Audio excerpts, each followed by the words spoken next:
प्रभु यीशु मसीह के नाम से सबको जय मसीह की। आज का वचन है नीति वचन 7 अध्याय 24 और 25 वचन।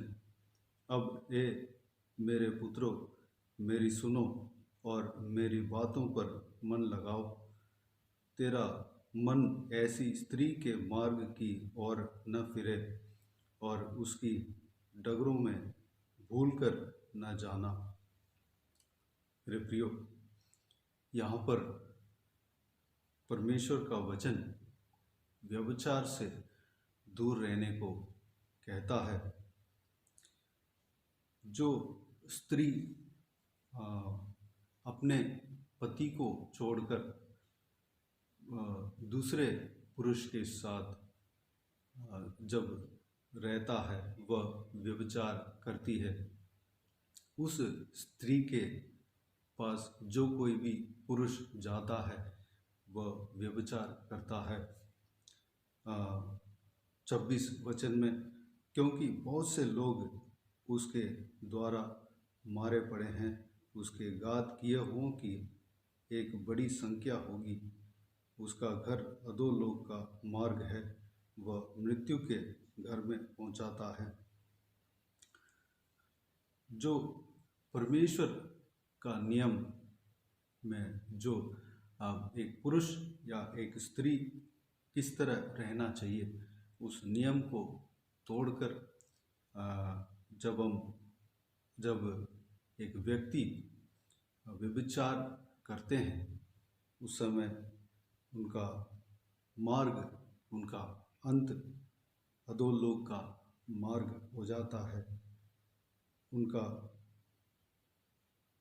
वह मृत्यु के घर में पहुंचाता है। प्रियो, व्यभिचार को परमेश्वर का वचन सख्त मना किया है। जब इस काम के लिए जब दौड़ते हैं तो जो व्यक्ति दौड़ता है वह मृत्यु के ओर दौड़ता है। हमें इस पाप से दूर रहना है। पुराना नियम में, निर्गमन के किताब में परमेश्वर 10 आज्ञाएं इजरायलियों को दिया था। उसमें एक मुख्य आज्ञा, तू व्यभिचार ना करना, व्यभिचार ना करना। अपने पति को छोड़कर दूसरे पुरुष के पास नहीं जाना है। इसी तरह पुरुष अपनी पत्नी को छोड़कर दूसरे स्त्री के पास नहीं जाना है। परस्त्री गमन नहीं रहना है, व्यभिचार नहीं करना है। 20 अध्याय निर्गमन के किताब 20 अध्याय 17 वचन में इस प्रकार कहा गया है। और एक आज्ञा, मुख्य आज्ञा, तू किसी के घर का लालच ना करना, न तो किसी की स्त्री का लालच करना, और न किसी के दासी या बैल गधे का, न किसी वस्तु का लालच करना। हमें किसी की स्त्री का लालच नहीं करना है। स्त्री के लिए किसी की पुरुष का लालच नहीं करना है। मेरे प्रियो, इस आज्ञा को हमें पालन करना है। इस वचन को हमें गौर करना है। नया नियम में जिस तरह परमेश्वर के जो आज्ञा परमेश्वर ने इजरायलियों को दिया था, 10 आज्ञा दिया था, उस आज्ञाओं में से एक व्यभिचार नहीं करना। यह वचन निर्गमन की किताब उसका 20 अध्याय 14 वचन में लिखा हुआ है। इस वचन का व्याख्यान, इस वचन को विस्तार से परमेश्वर प्रभु यीशु समझाते हुए मत्ती रचित सुसमाचार उसका 5 अध्याय 27 से लेकर 30 वचन तक हम देख सकते हैं। प्रभु यीशु इस तरह कहता है, तुम सुन चुके हो कि कहा गया था व्यभिचार न करना, परंतु मैं तुमसे यह कहता हूँ कि जो कोई किसी स्त्री पर कुदृष्टि डाले वह अपने मन में उससे व्यभिचार कर चुका। मेरे प्रियो, किसी स्त्री पर जो कोई भी गलत तरीके से देखते हैं और कुदृष्टि डालते हैं वह अपने मन में व्यभिचार कर चुका। हमें गलत तरीके से देखना नहीं चाहिए। किसी स्त्री के बारे में हमें हमारा मन में गलत सोच नहीं होना चाहिए। इसी तरह स्त्री को भी कोई पुरुष को गलत तरीके से नहीं देखना चाहिए। अपना पति के अलावा या किसी पुरुष को गलत तरीके से नहीं देखना है।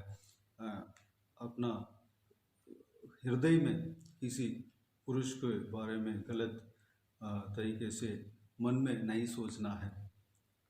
अगर हम कुदृष्टि डालते हैं, कोई स्त्री दूसरे पुरुष के ऊपर अपने पति को छोड़कर पराय स्त्री या कोई स्त्री के ऊपर कुदृष्टि डालते हैं, वह अपने मन में व्यभिचार कर चुका।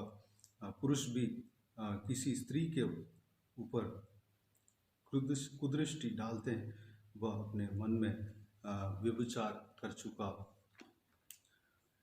कुरिन्थियों के पहला पत्री उसका 6 अध्याय 18 वचन में प्रेरित पौलुस, पवित्र पौलुस इस प्रकार कहता है, व्यभिचार से बचे रहो। जितने अन्य पाप मनुष्य करता है वे देह के बाहर है, परंतु व्यभिचार करने वाला अपनी ही देह के विरुद्ध पाप करता है। व्यभिचार से बचे रहने को इस वचन में हम पवित्र प्रेरित पौलुस कहते हुए हम देखते हैं। हमें व्यभिचार से बचे रहना है, क्योंकि व्यभिचार देह के विरुद्ध पाप होता है। हमारा देह को खराब नहीं करना है। मेरे प्रियो, यहाँ पर कहला गया है,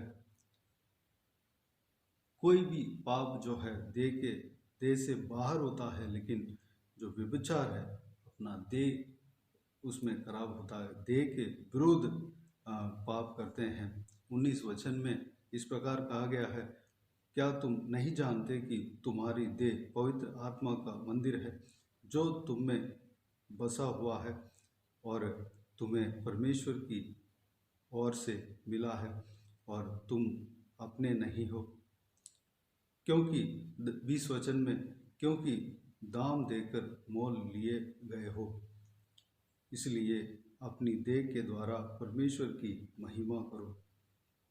मेरे प्रियो, हमारा शरीर परमेश्वर के मंदिर है, पवित्र आत्मा बसने का मंदिर है। उस देह को हमें उस देह के विरुद्ध पाप नहीं करना है। दूसरे पाप, कोई भी पाप हो वो देह से बाहर रहता है, लेकिन व्यभिचार देह के विरुद्ध के पाप है। हमें पवित्र मंदिर को, जो परमेश्वर जो वास करता है, परमेश्वर के आत्मा वास करता है, उस देह को खराब नहीं करना है। मेरे प्रियो, इस वचनों के अनुसार हमें चलने के लिए अपने आप को परमेश्वर के हाथों में समर्पित करें। परमेश्वर कहते हैं कि व्यभिचार से बचे रहो, व्यभिचार से बचे रहो। अपने पराया स्त्री को कुदृष्टि में नहीं देखना है। अगर स्त्री है तो पराया पुरुष को या किसी दूसरे पुरुष को कुदृष्टि में कुदृष्टि करके नहीं देखना है। व्यभिचार नहीं करना है। दूसरों का स्त्री के लालच नहीं करना है। दूसरों का स्त्री का लालच नहीं करना है। अगर स्त्री हो तो दूसरों का पुरुष को के ऊपर लालच नहीं करना है। मेरे प्रियो, हमारा आँख को सही रखना है, हृदय को सही रखना है।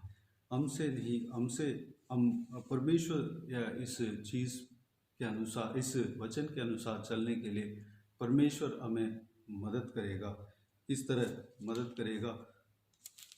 नीति वचन उसका 7 अध्याय 2 वचन में इस प्रकार लिखा है, मेरी आज्ञाओं को मान, इससे तू जीवित रहेगा, और मेरी शिक्षा को अपनी आँख की पुतली जान। परमेश्वर का वचन को अपने आँखों की पुतली जानना है। हमेशा परमेश्वर के वचन को आँखों की पुतली की तरह रखना है। परमेश्वर के वचन को जब हम पढ़ते हैं, परमेश्वर का वचन हमें शुद्ध करेगा, पवित्र रखेगा। परमेश्वर का वचन को जब मानते हैं, हम जीवित रहते हैं। जो कोई भी व्यक्ति इस चीज़ से बचना है, मृत्यु के मार्ग से बचना है, तो परमेश्वर का वचन को पढ़ना है। जो अधोलोक के मार्ग से बचना है, तो परमेश्वर का वचन को पढ़ना है।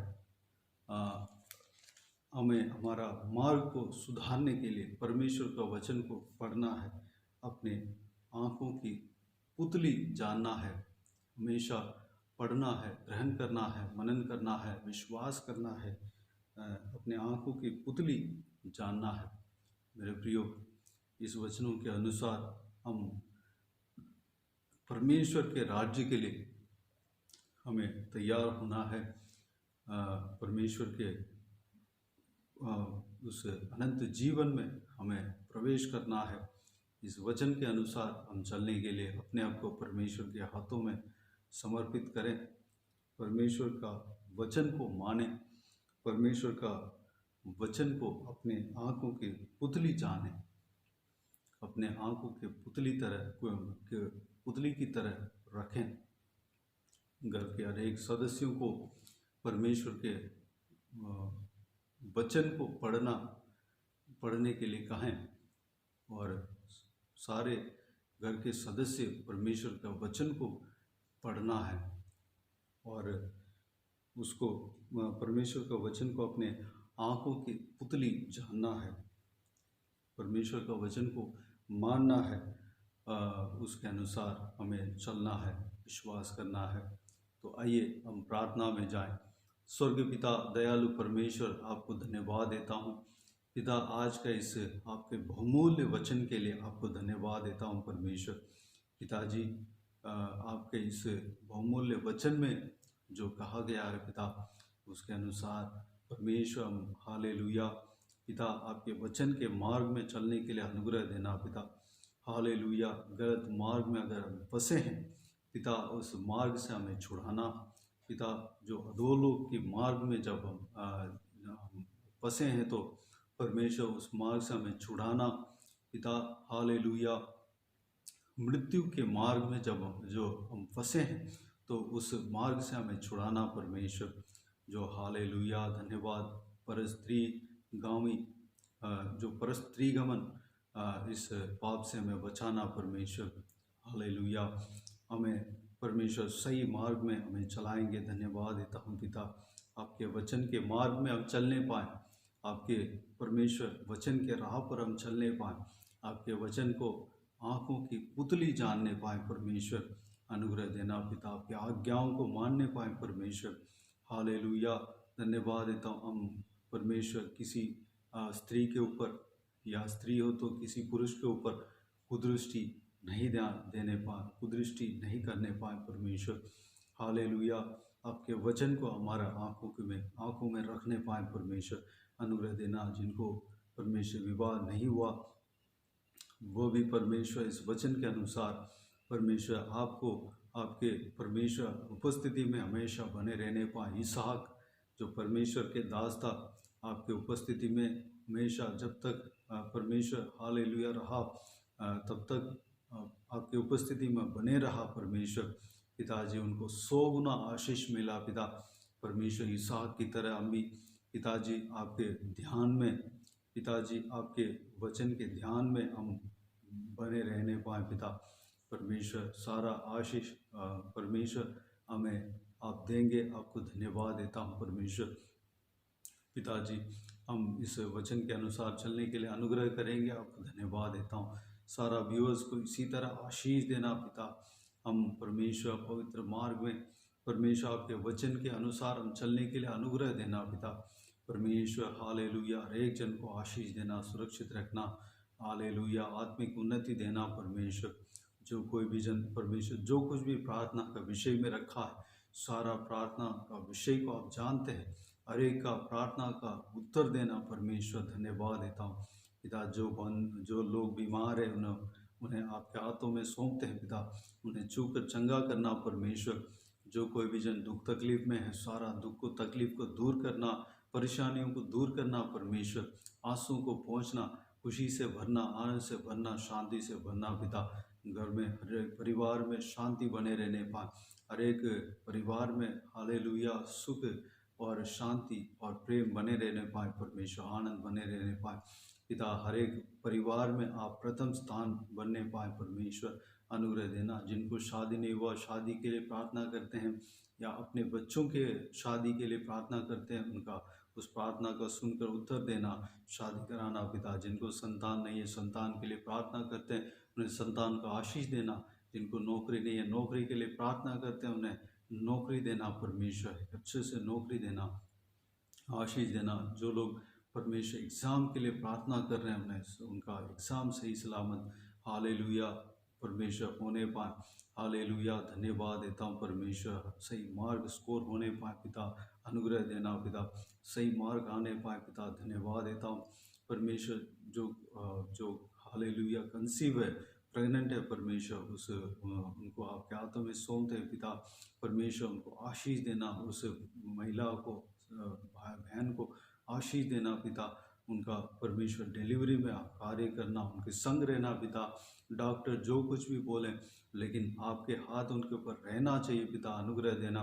माँ और बच्चे को सही सलामत अलग होने पाए परमेश्वर। माँ बच्चे को सही सलामत अलग करना परमेश्वर। हालेलुया, उस महिला के, उस बहन के हृदय में परमेश्वर आप दृढ़ता देना परमेश्वर। सारा घबराहट को दूर करना परमेश्वर। भय को दूर करना पिता। विश्वास में बढ़ाना पिता। आशीष देना, सुरक्षित रखना पिता। हालेलुया, धन्यवाद देता हूँ। बुजुर्गों को आपके हाथों में समर्पित करते हैं। उनके संग रहना, उन्हें सुरक्षित रखना, उनको संभालना परमेश्वर। आपकी तरह नए पंख लेकर आपके लिए उड़ने पाए, आपके राज्य के लिए तैयार होने पाए, इस्तेमाल होने पाए परमेश्वर। लंबी उम्र देना पिता। घुटनों में ताकत बल देना परमेश्वर। धन्यवाद देता हूँ। शरीर में ताकत देना, स्टैमिना देना परमेश्वर। धन्यवाद देता हूँ पिता। बच्चों को आपके हाथों में समर्पित करते हैं। हर एक बच्चों को, जो हालेलुया, जो हर एक घर में जो जितने भी बच्चे हैं, सारे लोगों को आपके हाथों में समर्पित करते हैं। उन सबको आशीष देना, उनके संग रहना, सुरक्षित रखना पिता। उनको संभालना परमेश्वर। उन्हें हालेलुया का ज्ञान बुद्धि को बढ़ाना, उनको हालेलुया पढ़ाई में आशीष देना पिता। एग्ज़ाम में आशीष देना। एग्ज़ाम लिखने जा रहे हैं, एग्ज़ाम में आशीष देना पिता। टॉप मार्क मिलने पाए परमेश्वर। हालेलुया, फालतू चीज़ों से छुटकारा देना परमेश्वर। मोबाइल में, टेलीविज़न में जो फालतू चीज़ें हैं परमेश्वर, उसमें फंसने नहीं पाए पिता। उससे छुटकारा देना, पढ़ाई करने पाए, आपके वचन को पढ़ने पाए, प्रार्थना करने पाए, शमूएल की तरह प्रार्थना करने पाए परमेश्वर। अनुग्रह देना, आपका आवाज़ को सुनने पाए परमेश्वर। आशीष देना पिता। सुरक्षित रखना, उनके संग रहना। जवान बच्चों को आपके हाथों में समर्पित करते हैं परमेश्वर। उनके संग रहना, सुरक्षित रखना, उनका जीवन में कार्य करना, गलत मार्ग में नहीं जाने पाए, गलत संगति में नहीं फंसने पाए परमेश्वर। आपके वचन के अनुसार चलने के लिए अनुग्रह देना पिता। उनके संग रहना, सुरक्षित रखना पिता। हालेलुया, धन्यवाद। बाकी सारे बातों को आपके हाथों में सौंपते हैं। सबका ज़रूरतों को पूरा करना। हालेलुया, सारा जो जिनका हृदय में, शरीर में चोट लगा पड़े हैं परमेश्वर, उनको छूकर चंगा करना परमेश्वर। बाकी सारे बातों को आपके हाथों में सौंपते हैं। सारा जलाल, आदर, महिमा आपको मिलते रहे। सारा दुआ प्रार्थना को प्रभु यीशु मसीह के नाम से मांगते हैं। सुन और ग्रहण कर। आमीन, आमीन। प्रभु यीशु मसीह के नाम से प्रभु यीशु मसीह का आशीष और अनुग्रह हम सभी के ऊपर बने रहें। आमीन आमीन। मेरे प्रियो, इस चैनल को सब्सक्राइब करें और शेयर करें। अगर किसी को भी प्रार्थना का विषय हो तो डिस्क्रिप्शन में दिए हुए नंबर पर कॉल करके प्रार्थना करा सकते हैं या व्हाट्सएप के ज़रिए हमें बता सकते हैं। हम आपके लिए प्रार्थना करेंगे। विशेष करके बुधवार और शनिवार को प्रार्थना करेंगे और हो सकता है उसी दिन या अगले दिन वॉइस मैसेज में प्रार्थना करके जो बुधवार या शनिवार को प्रार्थना किया हुआ प्रार्थना को हम अगले दिन भेजते हैं। उस प्रार्थना में आप शामिल हो जाइए और साथ में प्रार्थना कीजिए, हमारे लिए प्रार्थना कीजिए और इस सेवकाई के लिए प्रार्थना कीजिए। इस सेवकाई में जुड़े हुए लोगों के लिए प्रार्थना करें। प्रभु आप सबको आशीष दे। इस सेवकाई के द्वारा परमेश्वर आपके जीवन में कार्य किया हो वो भी हमें बता सकते हैं, ताकि हम सब मिलकर परमेश्वर को महिमा कर सकें। प्रभु यीशु आप सबको आशीष दे। आमीन आमीन।